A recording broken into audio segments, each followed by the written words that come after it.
చూచుచుండగా నీవు నాకు విందు చేయుదువు, పరిమళ తైలముతో నన్ను అభ్యంగనము చేయుదువు.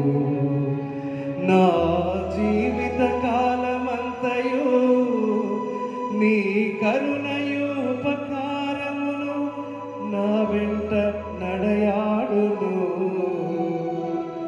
నాకిక శాంతియు సమాధానము.